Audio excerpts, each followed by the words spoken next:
Welcome back to the Daily Living Jewish Kitzur Shulchan Aruch class. We are in section 76 of the Kitzur Shulchan Aruch. We're learning about the laws of the Friday night davening. Yesterday we learned that we started by learning about the mitzvah of bringing in Shabbos early by davening Ma'ariv earlier than one usually would in order to bring in the Shabbos. We spoke about the blessing Hashkivedo just before the Amidah, not ending with the words Shomer Tamo Yisrael Ad to guard the people, because Shabbos guards the people. We spoke about the difference between the Friday night, Shabbos morning, and Shabbos afternoon davening, whether we say Va or Va or Vam just before the end of the middle blessing on Shabbos. We spoke about the Vayechulu prayer testifying Hashem's creation of the world, followed by the Hazdan's abridged repetition of the Amidah. And now we come to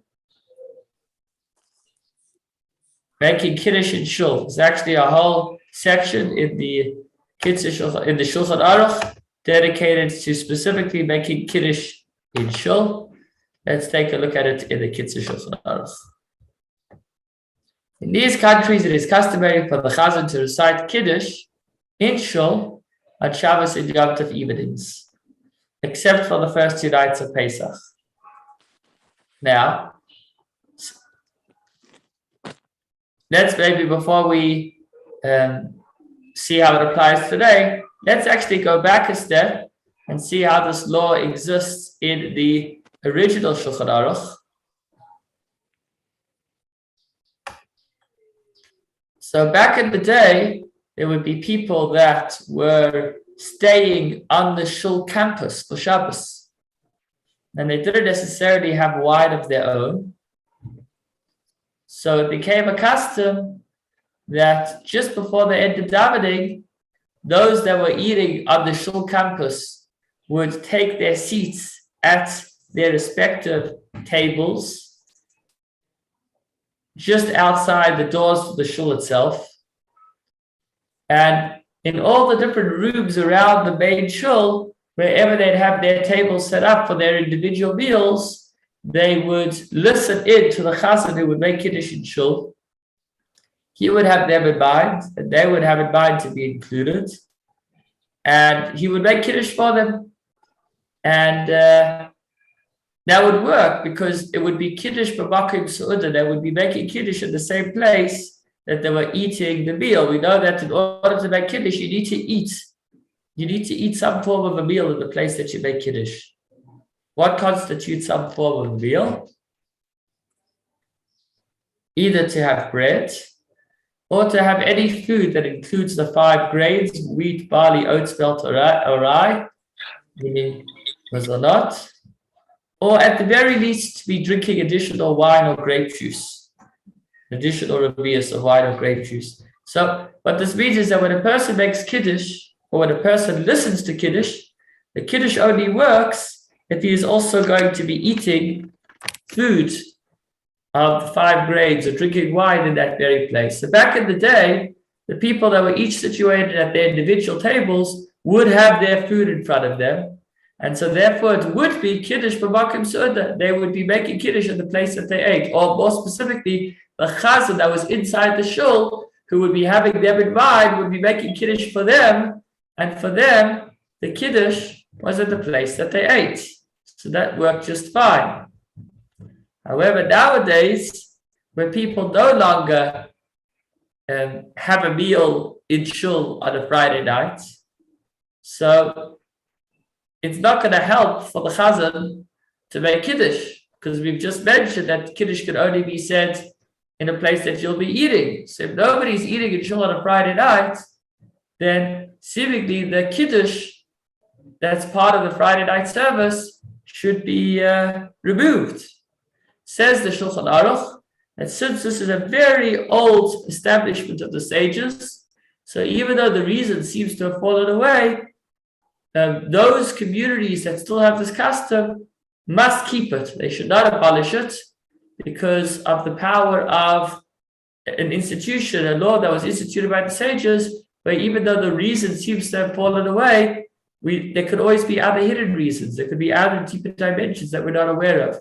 And that is why in many shuls today, Kiddush is recited, even though nobody is able to fulfill the mitzvah by listening to that Kiddush because they're not eating a meal. It's still done nonetheless because this is a custom that was instituted by the sages.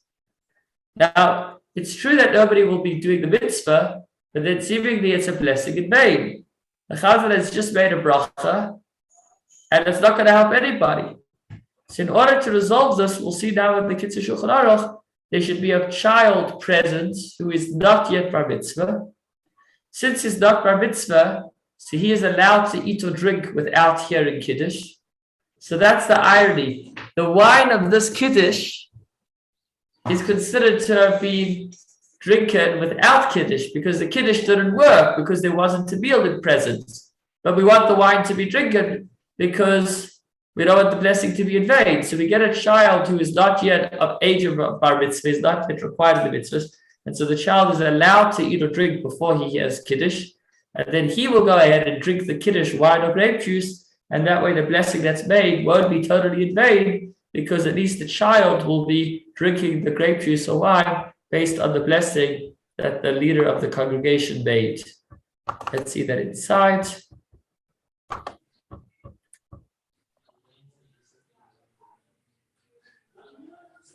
Okay.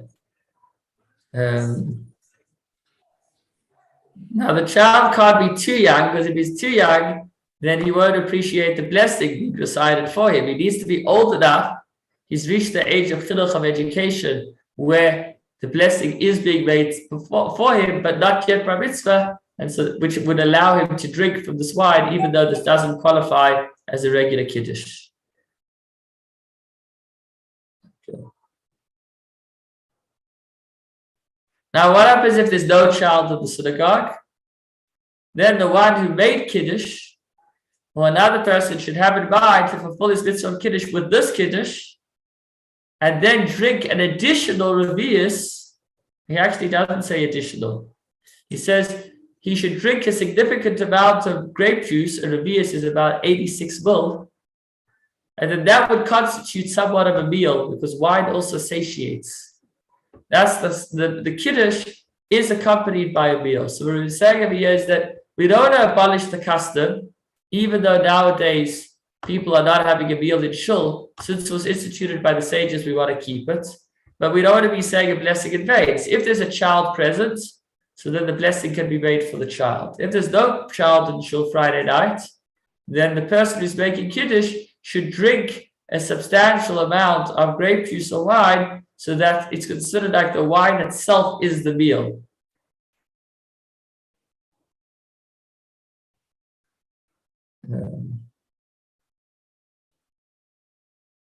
Okay. And even so, he may recite the Kiddush again in his house, not for himself, but for his wife and family. So that's a general principle. Even when you hear Kiddush in shul, if you have at home somebody that hasn't made it to shul, then you should make Kiddush again out of looking after them so that they have the beauty of Kiddush. It's not just reserved for those at shul. Even if you've heard Kiddush at shul, certainly you should make Kiddush again when you get home if there's somebody there that couldn't make it.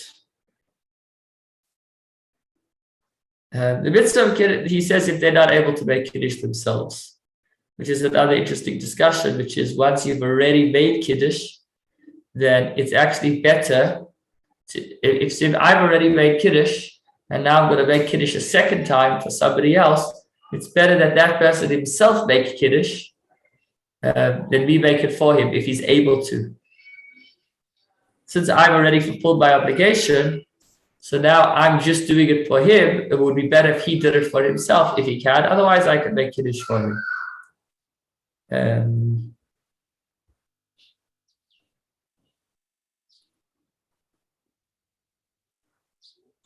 Okay, so here we go. He actually says not only should he drink a revius, which is 86 ml of wine, but that should be in addition to drinking from the cup when he makes Kiddush. So he'll make Kiddush. He'll drink at least a rive revius, a majority of 86 ml. So he'll drink originally about 45 ml.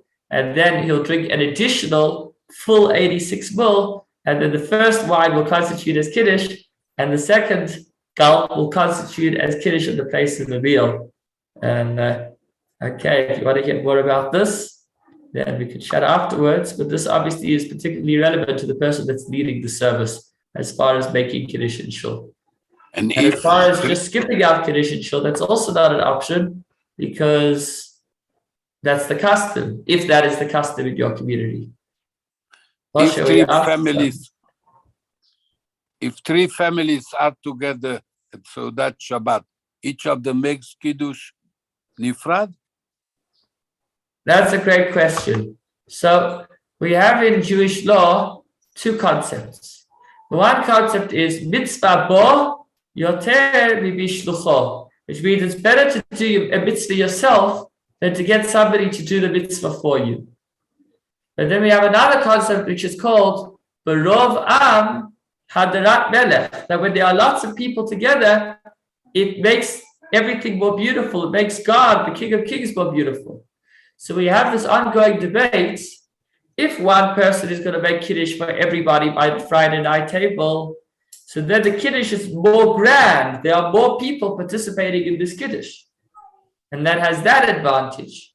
It has a disadvantage, though, of all those that are listening in, that they're hearing from someone else when they possibly could have made it for themselves. So it actually depends. Firstly, usually it's not more than one. I should put no, maybe not generalize. So it really depends on community. I think its general opinion in Litvish communities is that rather one person should make Kiddush and everybody be included. That way the Kiddush is more grand.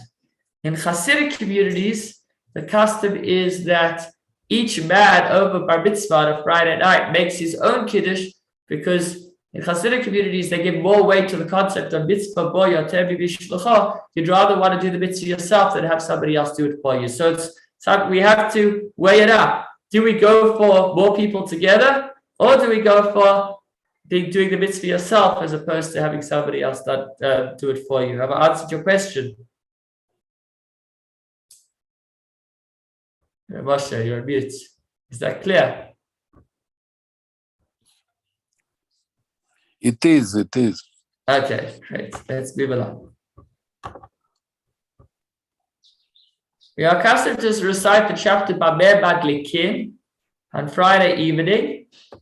This is said specifically in the winter months in Israel, when Shabbos comes in early, if I recall correctly.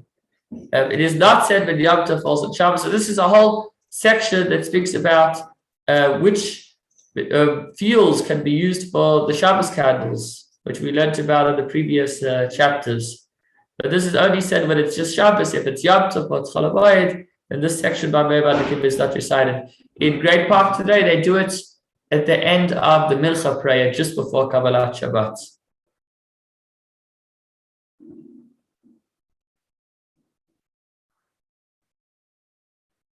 Okay. Now, here's an interesting custom. You'll like this one. It is customary not to arise as early on Shabbos to go to shul as during the week. Why? Since sleep, believe it or not, is one of the pleasures of Shabbos. Ba Shabbat, ba Menucha. Comes Shabbos, comes rest. Shabbos is called the day of rest. And one of the forms of taking pleasure in Shabbos is by resting. So therefore, the custom is that the morning services on Shabbos begin later than during the week. This custom is supported by a scriptural verse concerning the daily offering on weekdays. It says in the morning, but regarding the Shabbos offering, it says on the Shabbos day, which indicates a later time of the day. However, you must be careful not to delay the reading of the Shema and the Amidah beyond their proper times. So what that means practically is that whatever time the community davens during the week, Shabbos usually starts later, so that you'll have a little bit more time to rest, but it can't start too late, so that you will actually still be davening in the correct time. Now, we've spoken about Friday night davening, we've spoken about Shabbos morning davening, But part of the morning service, which now runs for approximately an hour and 45 minutes, from 9:30 till about 11:15. So we start with the morning prayer, which is Shacharit, 9:30, followed by the Torah reading at about 10:15. And then followed at about 10:45, we have the next service, which is just combined together, but it's really a separate service, which is called the Musaf service. So as we see, the Musaf service, which is a separate Amidah, is recited immediately after the Shachar service. So again, you do the morning service, followed by the Torah reading, followed by the Musaf service. And the Musaf service should not be delayed later than the end of the 7th hour. So if sunrise is at 6 a.m. and sunset is at 6 p.m., then it means that you want to be sure to have finished davening Musaf by 1 p.m. This obviously would also be relevant if, for whatever reason, a person didn't daven Musaf right away. So then they would need to make sure to try to do it before the 7th hour. The person who recites Musaf even after 7 hours is called a transgressor, but he still fulfills the obligation as long as it is still day. So the Musaf prayer is recited right after the morning service, or at least before the end of the 7th hour, before 1 p.m. But if that time has passed, he will continue to say it as long as it is still day. So that actually leads me to another important point, which is often people come into shul during the Torah reading. That's when they get to shul, and then they join in the Torah reading, and then afterwards we continue with the Musaf prayer, and they join in the community to daven Musaf. But if they missed the morning prayer, if they missed the morning Amidah, and now we're already after the Musaf Amidah, then they should not be reciting the Musaf Amidah. More important is the morning prayer. And so if they haven't yet said the morning prayer, then they should actually say the morning prayer while the community is saying the Musaf prayer, and then say the Musaf prayer after that when they can. Now, if a person needs to do 2 Amidahs, so this is where it gets a little interesting, because generally the morning service is done in the morning. So, and then the Musaf is right after that. So if you're davening on Shabbos morning at 9 o'clock, then by 11 o'clock you're done with Musaf. And the earliest time to daven Mincha will only be half an hour after midday. So you daven Shacharis at 9, you daven Musaf at 10:30, and then you'll only be able to daven Mincha at 12:30. But if for whatever reason the services began late, or maybe there was a delay before Musaf, a person didn't manage to daven Musaf, and now he has in front of him a choice between 2 prayers. He could either daven the Musaf prayer, or he could daven the Mincha prayer, because once 12:30 has hit, it's already time for Mincha, but he has still until 1 o'clock to daven Musaf, or even beyond that. If it's 2 p.m. and he didn't daven Musaf, and now he has in front of him a choice of 2 prayers, Mincha or Musaf, which one should he do first? So the Kitzur Shulchan Aruch says,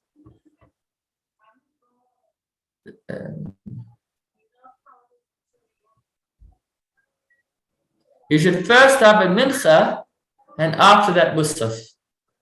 Since Mincha is recited more regularly, we daven Mincha every day, as opposed to Musaf, which is only davened on a Shabbos, approximately once a week. So we have a rule that whenever regular and a less regular practice conflict, we start with the regular practice.